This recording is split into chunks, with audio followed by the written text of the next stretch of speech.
मेरे सुकून आप लोग का स्वागत है जी। आप सबका यूट्यूब चैनल साहिल संघर्ष स्टडी में जी। आप लोग स्वस्थ होंगे, मस्त होंगे जी, अपना तैयारी में बिल्कुल जी जान से लगे होंगे 100% देकर जी। ठीक है, और आपका एग्जाम करीब ही, आपको 100% देकर आपको एग्जाम में के तैयारी में आपको लगना ही होगा जी। आपका मैथ का 6 में चैप्टर चल रहा था जी, जिसका नाम है त्रिभुज, जिसमें आपको पिछले क्लास में क्या पढ़ाए थे जी? तो आपको पढ़ाए थे थेल्स, आपको पढ़ाए थे थेल्स थेल्स थेल्स का परिमेय। ठीक है जी, परिमेय। ठीक है, पढ़ाए थे, या इसी को हम कहते हैं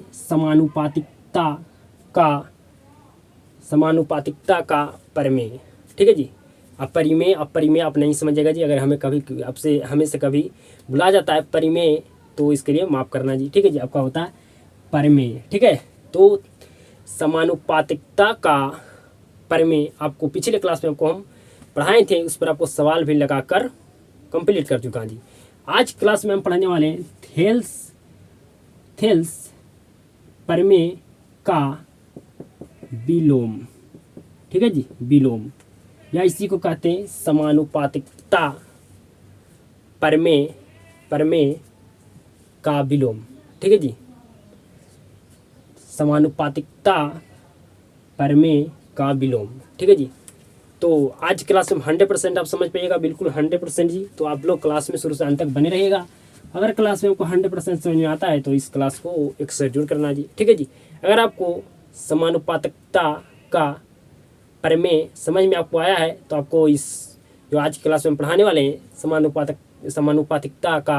समानुपातिकता परिमेय का विलोम 100% आपको समझ में आएगा जी। ठीक है जी। तो अगर क्लास आप डेली कर रहे हैं तो आपको 100% समझ में आने वाला है जी। ठीक है जी। क्या पढ़ने वाले? समानुपातिकता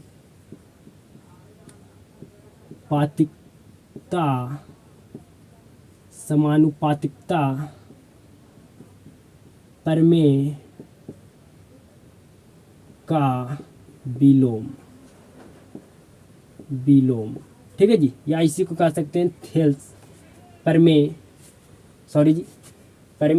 का विलोम। ठीक है जी।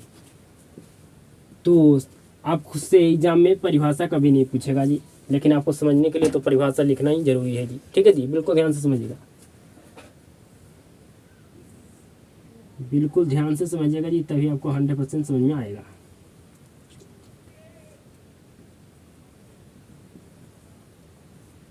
बिल्कुल ध्यान से समझिएगा।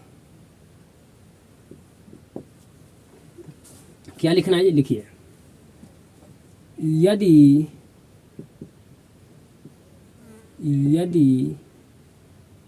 कोई रेखाखंड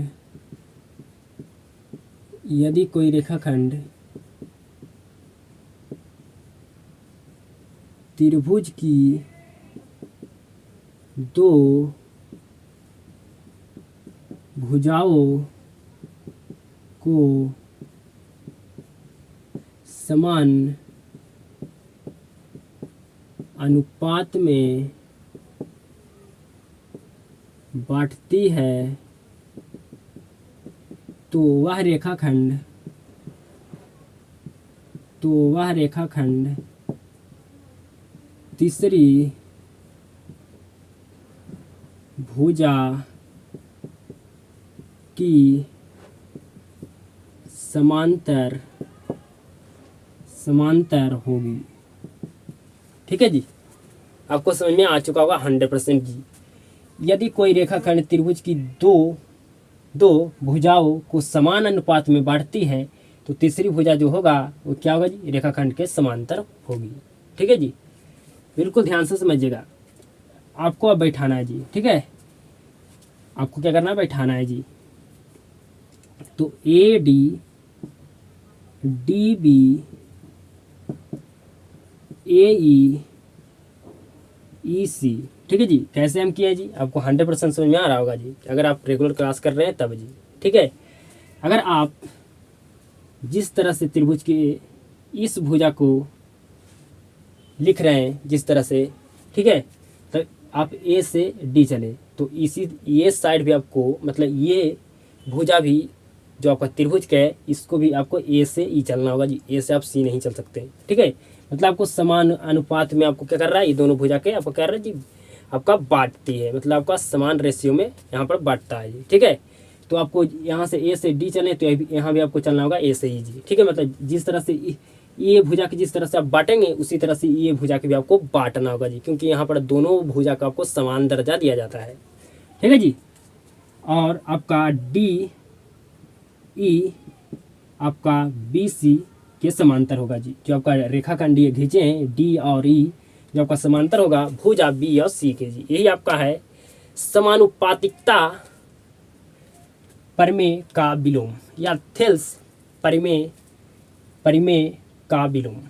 तो 100% आप समझ गए होंगे जी, आपको कोई भी दिक्कत कोई भी समस्या नहीं जी। और अगर आपको समझ में कब आया होगा जी, जब आप पढ़े होंगे समानुपातिकता का परिमेय। ठीक है जी, तब आपको समझ में आ चुका होगा समानुपातिकता परिमेय का विलोम। ठीक है जी, अब इस पर मैं आपको सवाल देता हूँ, आपको सवाल अब इस पर लगाना है जी, बिल्कुल ध्यान से समझिएगा आप सवाल को। ठीक है जी,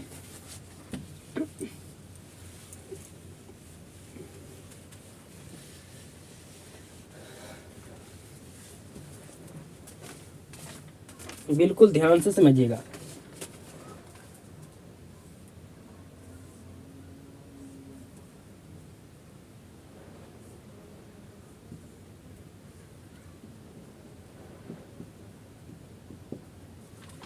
बिल्कुल ध्यान से आप समझिएगा जी। आपका ये दिया गया है 2 3 4 6। ठीक है जी, आपको बताना है कि आपसे प्रश्न पूछा जा रहा है कि डी ई समांतर है या नहीं बी सी के जी। ठीक है जी, है या नहीं, है या नहीं जी, आपको ये बताना है। ठीक है जी, तो हम इस प्रश्न को हम हल करते हैं जी। अब आपको बताना है जो ये रेखाखंड है डी सी क्या भुजा बी सी के समांतर है या नहीं जी, यही आपको बताना है। ठीक है जी, तो इसको हल करते हैं जी। इस भुजा से अब चलिए ए से डी, फिर डी से चलिए बी, फिर उसी तरह से आपको चलना होगा ये भुजा में भी ए से ई और ई से सी। ए डी का आपको दिया गया है 2 जी, ए डी का मान क्या है 2, डी और बी का मान है 3, ए ई का मान है आपका 4 और ई और सी का मान है 6। ठीक है जी, क्या है जी 6 है। तो काटिए 2 दूनी 4 दिया 6, मतलब 2/3। ठीक है जी, बराबर आपका हो गया 2/3 जी। ठीक है, तो ये आपका क्या है जी, आपका समांतर है। ठीक है जी, तो आपको लिख देना है यहाँ पर, इसीलिए डी ई समांतर है बी सी समांतर है। ठीक है जी, है। ठीक है जी, आपका डी ई समांतर है भुजा बी सी के। ठीक है, आपको लिख देना है जी। अब ये प्रश्न आपको 100% समझ में आ चुका होगा। जो आपको सिर्फ क्या बताना था कि जो डी ई जो आपका रेखाखंड है क्या आपका भुजा बी सी के समांतर है या नहीं जी, तो आपका समांतर है। ठीक है जी, क्या जी समांतर है। अब अगला सवाल आपको देते हैं, आपको बनाना है जी। ठीक है, अगला सवाल देते हैं, आपको बनाना है, बिल्कुल ध्यान से समझिएगा।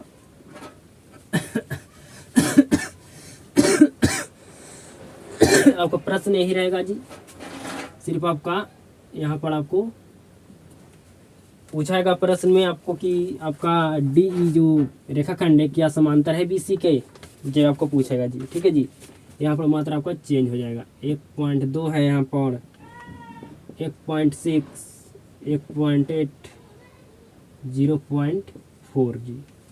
ठीक है, 0.4 जी, समझिएगा बिल्कुल ध्यान से। तो आपको चलना होगा ए से डी जी, फिर आपको डी से चलना होगा बी, फिर यहाँ चलना होगा ए से ई जी और ई से चलना होगा सी जी। अब ए डी का वैल्यू क्या है जी, तो 1.2 है, डी और बी का वैल्यू जी 1.8 है, ए ई का वैल्यू जी 1.6 है और ई सी का वैल्यू है आपका 4.0 जी। काटिए 6×2 = 12 और 6×3 = 18, 2/3। यहाँ पर काटिए आपका हो गया 8×2 = 16 और आपका 8×2 क्या होगा जी आपका 16 और 8×5 = 40। ठीक है जी, 8×5 आपका हो गया 40। तो क्या ये आपका रेखाखंडी अस्सी समांतर है भुजा बीसी का जी? तो नहीं, तो लिख देना है यहाँ पर आपको। इसीलिए आपका डी ई आपका नोट आपका इस तरह से लिख देंगे कि आपका समांतर नहीं है भुजा बीसी के जी। ठीक है जी, आपका समांतर भुजा नहीं है बीसी के जी। तो ये भी आपको सवाल 100% समझ में आ चुका होगा जी।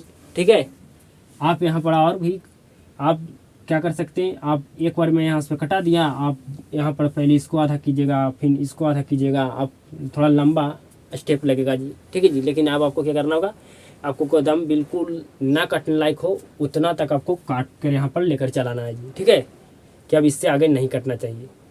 ठीक है, अब अगले सवाल को आपको देते हैं और उसको आपको हल करना है जी। अगला सवाल भी आपका पूछेगा कि जो रेखाखंड डी और ई है क्या समांतर है आपका भुजा बीसी का जी, बताना है। ठीक है, बीसी का समांतर है या नहीं जी।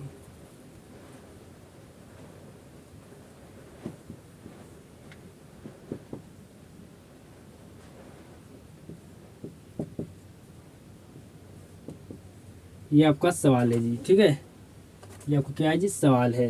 बिल्कुल ध्यान से समझिएगा जी, इस सवाल को आपको बिल्कुल ध्यान से समझना है। आपको यहाँ पर मैं ये तो सेम प्रोसेस होता है जी, तो यहाँ पर मिटा नहीं रहा हूँ। ठीक है, आपका ए डी का वैल्यू दिया गया 1.5 और आपको ए डी और बी का वैल्यू दिया गया 4.0 और आपको दिया गया है ए ई का वैल्यू 1.8 और यहाँ पर दिया गया 4.8 जी। ठीक है जी, अब इसको कटाइए, अब इसको क्या कीजिए जी, कटाइए। जैसे आपको कटाना है वैसे कटाइए। ठीक है, अगर यहाँ पर 3 से इसको कटाते हैं तो आपका होता है 3×5 = 15, 3×5 = 15। ठीक है जी, 3×5 = 15 या आप कटा सकते हैं 5×3 = 15, 5×3 = 15 और 8×5 = 40, 8×5 = 40। यहाँ पर कटा सकते हैं 6×3 = 18 और यहाँ पर आपका 6×8 आपका होता है 48। ठीक है, तो ये आपका क्या है बराबर है, क्या आपका ये बराबर है? तो नहीं बराबर है जी। ठीक है जी, यहाँ पर 3/5 है, यहाँ पर आपका 3/8 है जी। ठीक है जी, इसको काटे थे 6×3 = 18, ये इसको 6×8 कितना होता है जी आपका 48 होता है। ठीक है जी, या 8 छक्के भी 48 होता है। लेकिन आपको कटाना है किससे जी, हम अगर 6 से एक ही संख्या से दोनों हमारा कटने वाला है तो हम कटा सकते हैं, नहीं कटेगा तो फिर अलग संख्या से हम कटा सकते हैं जी। ठीक है, तो 6×3 = 18, 6×8 आपका हो गया 48। तो यहाँ पर आपको लिख देना है, इसीलिए आपका डी ई आपका समांतर नहीं है बी सी के जी। ठीक है, तो आज क्लास में आपको समझ में आ चुका होगा जी समानुपातिकता प्रमेय का विलोम जी। 100% जिस तरह से आपको समझ में आया था समानुपातिकता का प्रमेय। ठीक है जी, तो उम्मीद करता हूँ कि आपको समझ में आ चुका होगा जी, बिल्कुल 100%। और आपका ये एग्जाम में परिभाषा नहीं पूछा जाता, लेकिन आपको समझने के लिए हम यहाँ पर परिभाषा लिखे हैं जी कि आपको 100% समझ में आ जाए जी। ठीक है, यहाँ से सवाल आपको क्या पूछा गया जी कि जो आपको ये रेखा खींचे डी और ई, क्या आपका समांतर बी सी का भुजा का है या नहीं जी, यही तो आपको बताना है। तो जिस तरह से आप त्रिभुज की ये भुजा को बांटे हैं, इसी तरह से ये भुजा को भी बांटे हैं जी, दोनों भुजा को हमको समान अनुपात में बांटा जाता है। तो यहाँ से दूरी आपका जो ए और डी का दूरी का जो वैल्यू दिया गया उसको रखिए और डी से बी का वैल्यू जो दिया गया उसको रखिए, फिर इसी साइड ए ई का वैल्यू जो दिया गया उसको रखिए और आपको जो ई और सी का वैल्यू दिया उसको रखिए।